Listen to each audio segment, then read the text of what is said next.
Hello everyone, welcome back to my YouTube channel. आज की video में हम क्लास 11th बायोलॉजी के फर्स्ट चैप्टर का पार्ट सेकंड करने वाले हैं। इससे पहले जो हमने पार्ट 1 किया था उसमें हमने कुछ टॉपिक्स कवर किए थे जो कि हमारे इस चैप्टर का पार्ट 1 था। मैं बता देती हूँ उस वीडियो में हमने क्या क्या कवर किया। सबसे पहले कुछ क्राइटेरियाज थे जो हमें बताते थे कि कौन से ऑर्गेनिज़म लिविंग है या कौन सी नॉन लिविंग थिंग है। तो उन क्राइटेरियाज़ को हमने चेक किया, पढ़ा और उसमें हमने जाना कि कौन से फीचर्स डिफाइनिंग फीचर हैं और कौन से कैरेक्टरिस्टिक फीचर्स हैं। तो अगर किसी ने वो वीडियो नहीं देखी है तो देख लीजिए, छोटी वीडियो है और काफ़ी अच्छे से एक्सप्लेन किया है विद एग्जांपल्स। तो उसमें हमने कुछ बेसिस पढ़े थे जैसे कि ग्रोथ, रिप्रोडक्शन, मेटाबॉलिज्म, कॉन्शियसनेस, जिसमें से ग्रोथ और रिप्रोडक्शन थे जो वो कैरेक्टरिस्टिक फीचर थे, जबकि मेटाबॉलिज्म और कॉन्शियसनेस हमारे डिफाइनिंग फीचर्स थे। डिफाइनिंग फीचर क्या होता है, कैरेक्टरिस्टिक फीचर क्या होता है, ये भी बहुत अच्छे से समझाया था कल, तो देख लीजिए। उसके बाद में हमने बात की थी बायोडाइवर्सिटी की। बायोडाइवर्सिटी में हमने देखा था कि हमारे आसपास में जितनी भी वेरिएशन है एनिमल्स में, लिविंग ऑर्गेनिजम्स में, वो बायोडाइवर्सिटी है। फ्लावर्स में, फ्लोरा एंड फोना में, तो वो सब बायोडाइवर्सिटी है। फिर हमने बायोनोमियल नोमेनक्लेचर के बारे में पढ़ा जो कि कैरोलस लीनियस ने दिया था, और उसके कुछ रूल्स पढ़े हमने विद एग्जांपल्स। तो अगर किसी ने वो वीडियो नहीं देखी है तो देख लीजिए। अब आज की वीडियो स्टार्ट करते हैं। तो आज हमें पढ़ना है टैक्सोनॉमिक कैटेगरीज से। टैक्सोनॉमिक कैटेगरीज के बारे में थोड़ा सा कल बताया था, मैं बता देती हूँ। टैक्सोनॉमिक कैटेगरीज होती हैं और 7 कैटेगरीज होती हैं। मैं बता देती हूँ। King, pot, clean, otherwise family, get, sick. ये ट्रिक होती है इन सभी कैटेगरीज को याद रखने की। फर्स्ट होता है किंगडम, फाइलम, ऐसे करके। तो अभी हम सबसे लोवेस्ट जो यूनिट होती है उससे पढ़ते हैं, ठीक है। किंगडम जो है वो सबसे बड़ा होता है, लेकिन किंगडम से भी बड़ी एक चीज़ होती है, वो होती है डोमेन। ये हम पढ़ेंगे नेक्स्ट चैप्टर में, बायोलॉजिकल क्लासिफिकेशन में। जब हम पढ़ेंगे 6 किंगडम क्लासिफिकेशन, तो उसमें डोमेन के बारे में थोड़ा बताया हुआ है, वो हम बाद में पढ़ेंगे। अभी हम स्पीशीज़ से स्टार्ट कर रहे हैं। तो स्पीशीज़ जो टर्म है वो दी थी अर्नेस्ट मेयर ने। अर्नेस्ट मेयर साइंटिस्ट का नाम है, याद रखना पड़ेगा, ठीक है। और उसके बाद में अब स्पीशीज़ होती क्या है। स्पीशीज़ जो है वो पॉपुलेशन होती है, लेकिन उसके आगे एक वर्ड लिखा हुआ है जो कि बहुत इंपॉर्टेंट है और मेन वर्ड वही है, वो है इंटरब्रीडिंग पॉपुलेशन। मतलब एग्जांपल देती हूँ, जैसे कि अगर आप देख लो डॉग्स की पॉपुलेशन, तो वो आपस में इंटरब्रीड कर सकते हैं, ठीक है, रिप्रोड्यूस कर सकते हैं, तो वो हो गई। अब वो हो गई, हम कह सकते हैं कि ये डॉग्स की स्पीशीज़ है। अब दूसरी चीज़ हमने देखी कि बहुत सारी कैट्स हैं, तो वो कैट्स आपस में रिप्रोड्यूस कर सकती हैं, आपस में इंटरब्रीड कर सकती हैं। लेकिन क्या ऐसा होगा कि एक डॉग और एक कैट रिप्रोड्यूस कर रही है, इंटरब्रीड कर रही है? नहीं। तो हम ये कह सकते हैं कि डॉग जो है वो अलग स्पीशीज़ है और जो कैट है वो अलग स्पीशीज़ है, ठीक है। अब आई थिंक कि आपको समझ आ गया होगा।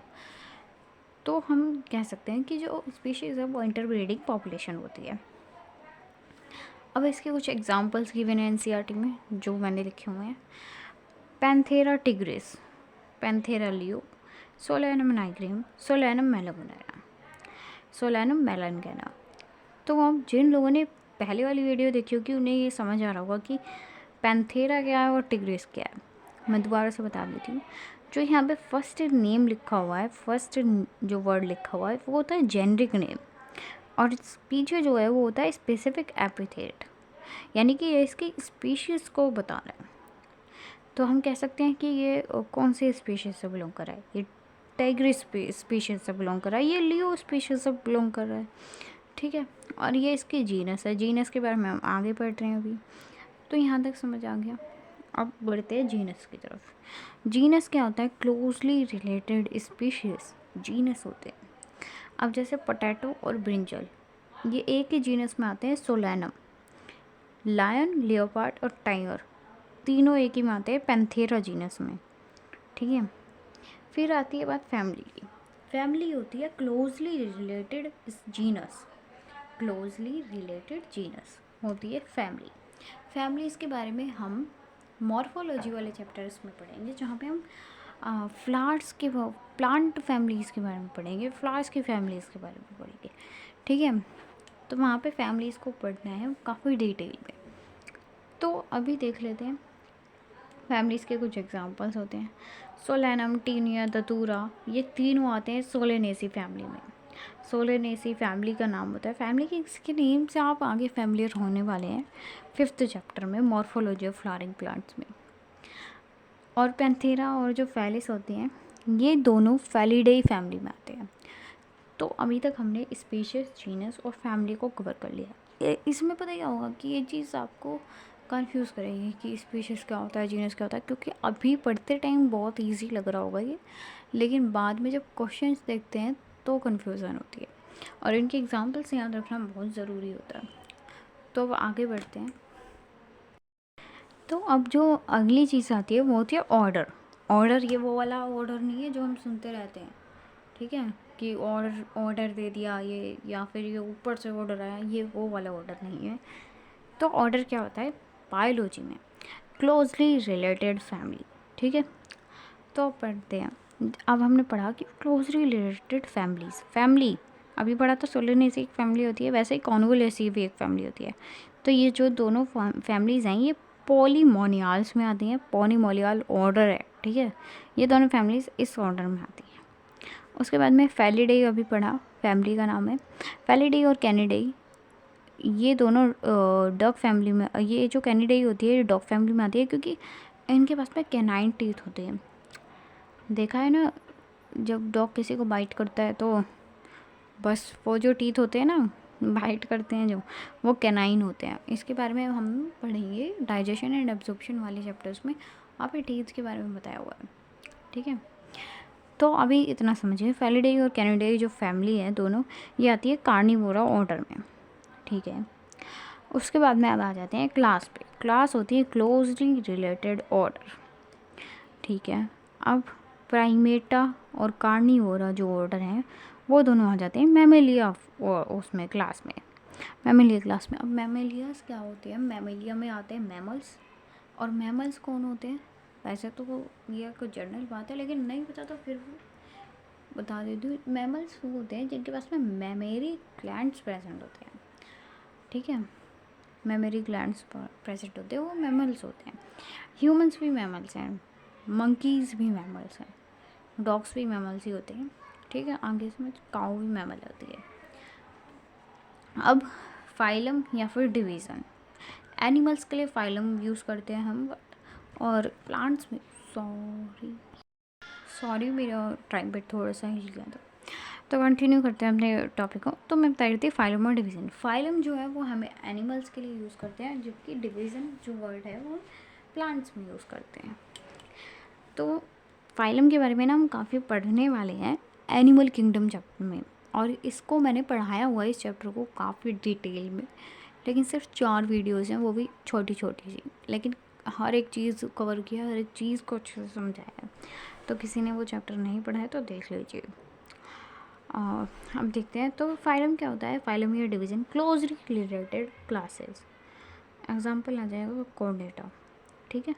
कोडेटा फाइलम होता है, एनिमल किंगडम में हम पढ़ेंगे, लास्ट फाइलम है वो, ठीक है। कोडेटा वो होते हैं जिनके पास में नोटोकॉर्ड प्रेजेंट होती है। अब उसके बाद में देख लेते हैं किंगडम। किंगडम बहुत बारी सुना है। 5 किंगडम्स होते हैं, Monera, protista, fungi, Plantae and animalia.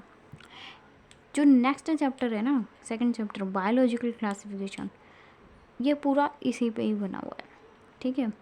इस चीज़ को हम काफ़ी डिटेल में पढ़ने वाले हैं। तो 5 किंगडम क्लासिफिकेशन जो थी, मतलब 5 किंगडम के बारे में बताया था, वो बताया था हमें RH विट्टिकर ने। साइंटिस्ट का नाम याद रखना ज़रूरी है, वैसे तो आगे पढ़ेंगे अगले चैप्टर में। तो यहाँ पे अब हमारी जितनी भी टैक्सोनॉमिक कैटेगरीज थी वो हो जाती है ख़त्म, ठीक है। तो मैंने निमोनिक दिया है, आप उससे याद रख सकते हैं। King pot clean, otherwise family get सिक, ठीक है। तो अब अगला जो टॉपिक है वो आता है taxonomical aids. Taxonomical aids, aids से हमें वो नहीं समझना कि डिसीज़ वाला एड्स है ये, नहीं, ठीक है, वो अलग है, वो हम ह्यूमन हेल्थ एंड डिसीज़ में पढ़ेंगे, जो कि क्लास 12th बायो का चैप्टर है, +2 का चैप्टर है। तो टैक्सोनॉमिकल एड्स में फर्स्ट आ जाता है हर्बेरियम। हर्बेरियम क्या होता है, पहले बायो को इसमें बता देती हूँ, फिर मैं एग्जाम्पल दे देता हूँ। हर्बेरियम होता है प्लांट स्पीशीमेंट्स को ड्राई करके, प्रेस करके उन्हें प्रिजर्व किया जाता है शीट पे, और क्लासिफिकेशन के हेल्प से या क्लासिफिकेशन के अकॉर्डिंग। समझ नहीं आया होगा, अब एग्जाम्पल से बताती हूँ। ये एक एक्टिविटी होती थी जो सभी ने की होती है अपने बचपन में।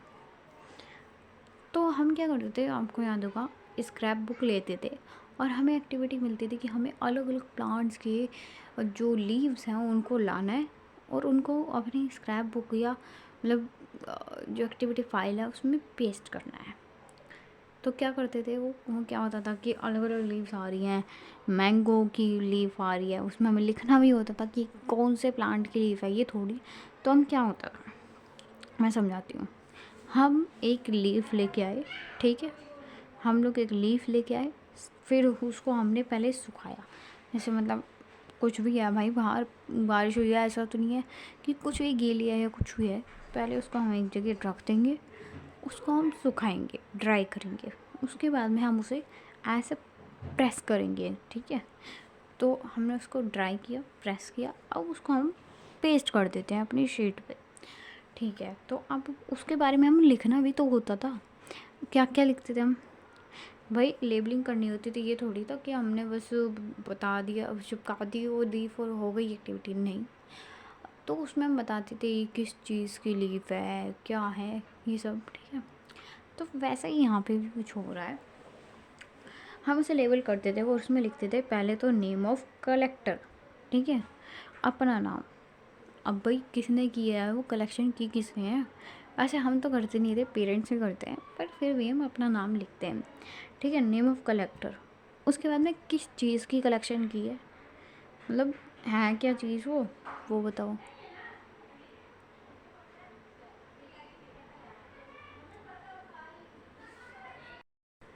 फिर उसके बाद में हम लिखते हैं डेट, मतलब कौन सी डेट पे किया है ये बताते हैं, कौन सी प्लेस पे किया है, ठीक है, कहाँ से लाए हो कहाँ से नहीं।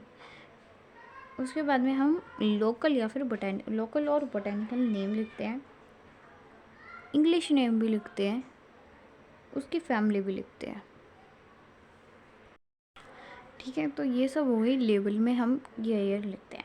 अब क्वेश्चन कहाँ से बनता है, हर्बेरियम से। हर्बेरियम से ये क्वेश्चन आएगा कि क्या चीज़ नहीं होती है, वो जो हम लेबलिंग करते हैं उसमें कौन सी चीज़ नहीं बताई होती है। तो हम वो तो याद नहीं रख सकते क्या नहीं होता, लेकिन ये याद रख सकते हैं कि ये 3-4 चीज़ें, 5-6 चीज़ें हैं, ये याद रख सकते हैं कि ये चीज़ें होती हैं। तो बस अब यहाँ पे हर्बेरियम ख़त्म हो जाता है। उसके बाद में आता है बोटेनिकल गार्डन। बोटेनिकल गार्डन कुछ नहीं होते, पार्क्स की तरह ही समझ लो आप। वहाँ पे बहुत सारे प्लांट्स ही प्लांट्स हैं, ठीक है, फ्लावर्स हैं, ये सब है। ये होती है एक्स2 कंजर्वेशन, ये पढ़ेंगे हम, मैंने कल भी बताया था। क्लास बायोडाइवर्सिटी के बारे में एक अलग से चैप्टर दिया हुआ है क्लास 12th बायोलॉजी में, लास्ट में इकोलॉजी में बायोडाइवर्सिटी कंजर्वेशन करके, तो वो पढ़ेंगे हम क्लास 12th में। वहाँ पे जब हम बात करते हैं कंजर्वेशन की, बायोडाइवर्सिटी की, तो वहाँ पे हम पढ़ते हैं कि एक दो तरह की कंजर्वेशन होती है, एक्स2 कंजर्वेशन और इन-सिटू। एक्स2 मतलब कि जैसे आपको खतरा है, ठीक है, आपको बोल दिया है, मान लीजिए आपकी किसी से लड़ाई हो गई है और आपको बोल दिया गया है कि हम आपको 10-15 दिन में मारेंगे, मतलब पिटाई हुई है आपकी। तो अब क्या होएगा, दो केसेस हो सकते हैं, या तो आपके पेरेंट्स कहेंगे कि भाई आप पिटने वाले हो, तो ऐसा करो कि आप अपने जो घर है, घर में रह रहे हो, अब आप बाहर नहीं जाओगे, अपने ही घर के रूम में आप लॉक कर लो अपने आप को, वहीं पे बाहर नहीं निकलना, ठीक है। जैसे लॉकडाउन में हो गया था, लॉकडाउन हुआ था ना, तो वो हो गई, जहाँ पे हम हैं वहीं पे ही रुक रहे हैं, तो वहीं पे ही हमें कंजर्व किया जा रहा है, हमें वहीं पे ही बचाया जा रहा है, वो होती है इन सीटू कंजर्वेशन। और इसके अपोजिट एक्स सीटू कंजर्वेशन। अब आपको वो कह रही हैं कि आप अपने मामा के घर चले जाओ, आप अपनी मासी के घर चले जाओ, बुआ के घर चले जाओ। अब क्योंकि फिर कोई दिक्कत ही नहीं है, कोई आपको देखेगा ही, छुपके से आपको भेज देंगे वो रात को, देन आप बच जाओगे पिटाई वगैरह से। तो ये हो गई हमारी एक्स-2 कंजर्वेशन। ठीक है, अब इसके पर्पस क्या होते हैं, करनी क्यों है, ये सब करना क्यों है? रिसर्च कर सकते हैं, एजुकेशन के लिए, कंजर्वेशन के लिए भी। ठीक है, अब ये कुछ नाम दिए हुए हैं बोटेनिकल गार्डन्स के, इन्हें याद रखना बिल्कुल ज़रूरी है। तो देखते हैं, एक होता है क्यों बोटेनिकल गार्डन। क्यों मतलब भाई ये नाम हमें लग रहा है हमारे इंडिया का हो सकता है, नहीं बिल्कुल नहीं लग रहा, तो ये बाहर का ही होगा, बाहर का, इंग्लैंड का है। ठीक है, इंग्लैंड में है ये बोटेनिकल गार्डन। फिर आ जाते हैं इंडियन बोटेनिकल गार्डन। भाई इंडियन बोटेनिकल गार्डन, इंडिया की कौन कौन सी इतनी खूबसूरत चीज़ें हैं, उसमें एक आता है हमारा कोलकाता, बंगाली लोग। ठीक है, तो बंगाली लोग होते हैं कोलकाता से। तो अब कोलकाता के हावड़ा में प्रेजेंट है ये इंडियन बोटेनिकल गार्डन। ठीक है, अब उसके बाद में आता है हमारा national botanical garden. National botanical garden है लखनऊ में, और नेशनल बोटेनिकल रिसर्च इंस्टीट्यूट। और जितने भी मैं बताऊँ मोस्टली रिसर्च इंस्टीट्यूट हैं जो हमारे इंडिया में, वो लखनऊ में ही है। एक होता है CDRI रिसर्च इंस्टीट्यूट, वो भी लखनऊ में है। ये आप पढ़ोगे क्लास 12 बायो का चैप्टर है एक रिप्रोडक्टिव हेल्थ, तो उसमें एक पिल्स वगैरह के बारे में बताया हुआ है, ओरल पिल्स के बारे में। तो वहाँ पे हमें बताया हुआ है कि एक जो नई पिल डिस्कवर हुई है, सहेली पिल, सहेली ओरल पिल, वो कंट्रासेप्टिव डिवाइस है। ठीक है, ओरल कंट्रासेप्टिव डिवाइस। वैसे तो डिटेल में पढ़ेंगे, लेकिन मैं भी थोड़ा सा बता देती हूँ, क्योंकि एक्स्ट्रा पढ़ने में ना कुछ नहीं जाता। ठीक है, थोड़ा सा एक्स्ट्रा पढ़ने में, और ये एक्स्ट्रा ऐसा नहीं है कि फालतू की बातें कर रही हूँ, आएगा, आप पढ़ना है आपने बाद में। तो एक और एक कंट्रासेप्टिव पिल है सहेली। तो ये जो डिस्कवर हुई है, ये बनी है लखनऊ में CDRI में, रिसर्च इंस्टीट्यूट है CDRI वहाँ पे लखनऊ।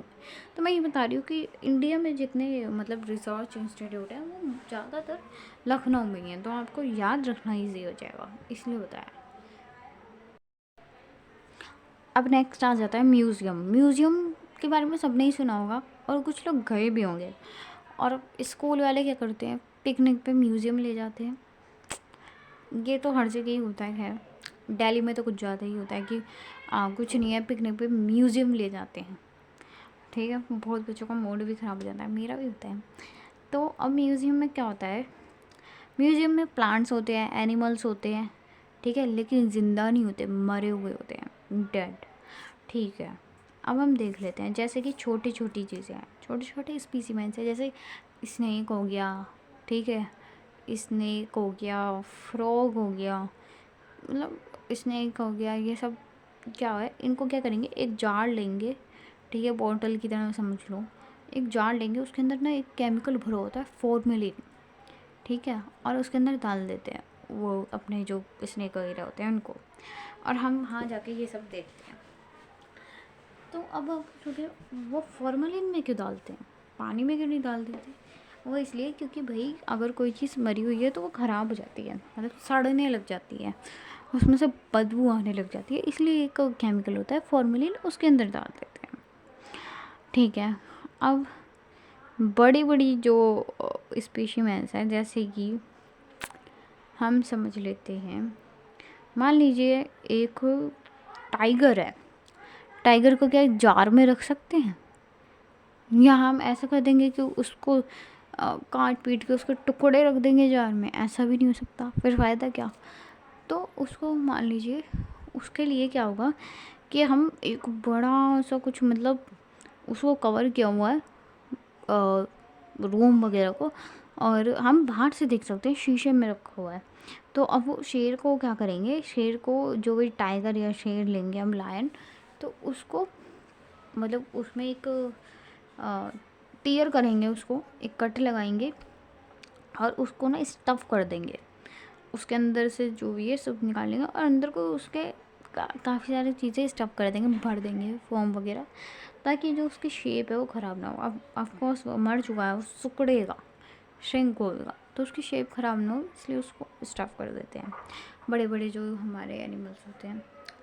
अब इंसेक्ट में कॉकरोच आ गई, मक्खी वगैरह ये सब, इनका क्या, इनको जार में रखेंगे तो दिखेगी नहीं, स्टफ़ कुछ कर नहीं सकते, एक कट लगाए नहीं कि कुछ दिखेगा ही नहीं।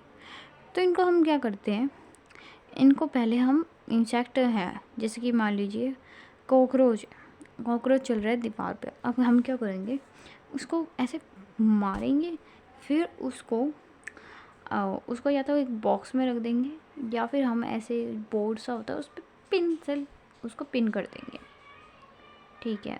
अब स्केलेटन्स भी प्रेजेंट होते हैं, हमारे तो स्कूल में ही था स्केलेटन प्रेजेंट साइंस लैब में। तो फिर आते हैं जूलॉजिकल पार्क। अब इसके बारे में सबको पता होगा, ये सिंपल जू ही होता है जहाँ पे एनिमल्स मिलते हैं और वो भी ज़िंदा, ठीक है, जू हो गया। अब आ जाते हैं की क्या होता है। की का मैं एक बहुत सही एग्जांपल देके समझाती हूँ। आप कभी रेस्टोरेंट में खाना खाने गए होंगे तो आपने देखा होगा कि जो वेटर आएगा वो, अगर किसी अच्छे रेस्टोरेंट में गए होंगे तो वैसे तो मतलब मेन्यू रख जाते हैं, तो अगर आप गए हो रेस्टोरेंट में और वो काफ़ी सही सा रेस्टोरेंट है, वेटर आता है आपके पास में, वेटर पूछेगा कि मैम आप अपना ऑर्डर बताइए या मैम है सर, तो फिर उस समय आप कहोगे कि हमें मोमोज़ खाने हैं। मोमोज़ मैं इसलिए बोल रही हूँ क्योंकि मेरे फेवरेट मोमोज़ हैं। तो हम बोलेंगे कि हमें मोमोज़ खाने हैं, तो अब वो पूछेगा कि मैम वेज मोमोज़ या नॉन वेज मोमोज़। अब आप बोलोगे कि वेज मोमोज़, ठीक है, आपने बोला वेज मोमोज़, तो वो फिर से एक क्वेश्चन करेगा, मैम पनीर मोमोज़ या कैबेज मोमोज़ या एक और कुछ बता देगा, मिक्स वेजीज मोमोज़, ठीक है, भिंडी मोमोज़ ले लीजिए, ठीक है। तो ये 3-4 चीज़ें बताई ऑप्शन। अब आपने कहा पनीर मोमोज़, फिर वो एक और क्वेश्चन पूछता है आपसे कि मैम तंदूरी और कुरकुरे, लाइक मतलब मैं समझा रही हूँ कि वो क्या कर रहा है, आपसे दो कंट्रास्टिंग क्वेश्चंस पूछ रहा है, दो कंट्रास्टिंग चीज़ें पूछ रहा है, जिसको हम कहते हैं कपलेट्स, कप प्लेट नहीं कपलेट्स, ठीक है। तो यही होता है, कीज़ में प्रेजेंट होती है कपलेट्स। अब जैसे कि needle leaves, non needle leaves, जैसे अभी पूछा वेजिटेरियन नॉन वेजिटेरियन, उसके बाद में अब हमने कह दिया कि मान लीजिए नीडल लीव्स, तो उसमें एक और क्वेश्चन पूछा needles are dusted, needles are single, मतलब बहुत सारी नीडल्स हैं या फिर सिंगल है। तो ये क्वेश्चन ये क्या है, कपलेट्स, ठीक है। यहाँ पे कीज़ भी हमारा ख़त्म होता है। फिर एक चीज़ आती है बुक्स एंड बुकलेट्स, बुक्स वगैरह आ जाती हैं कुछ। अब इन बुक्स में कुछ चीज़ें दी हुई हैं, एक आता है फ्लोम। फ्लोम में क्या होता है, प्लांट्स वगैरह प्रेजेंट होते हैं, प्लांट्स के बारे में बताया होता है, डिस्क्रिप्शन होता है, फ़ोटोज़ होती हैं, कीज़ होती हैं ऐसी, ठीक है। उसके बाद में एक चीज़ होती है मोनोग्राफ। मोनोग्राफ में क्या होता है, किसी एक ग्रुप के बारे में ना काफ़ी डिटेल में बताया होता है, उसकी फैमिली, जीनस, ऑर्डर सब बताया होता है डिटेल में, डिस्क्रिप्शन दिया होता है पूरा, ठीक है। उसके बाद में मैनुअल में क्या होगा कि some description of organism, name picks, ये फ्लॉम की तरह ही होता है, ठीक है। फिर आता है कैटलॉग, नेम्स दिए होते हैं, लिस्ट ऑफ ऑर्गेनिज्म दिए होते हैं, ठीक है। बस यही चीज़ है। कैटलॉग में एक और चीज़ होती है कि ना अल्फ़ाबेटिकल ऑर्डर में लगाते हैं, पहले ए से जितने शुरू हो रहे हैं फिर बी से, ऐसे। अब एक बुक का नाम है सिस्टेमा नेचुरा जेनरा प्लांटेरम, ठीक है। तो ये याद रखना ज़्यादा ज़रूरी है।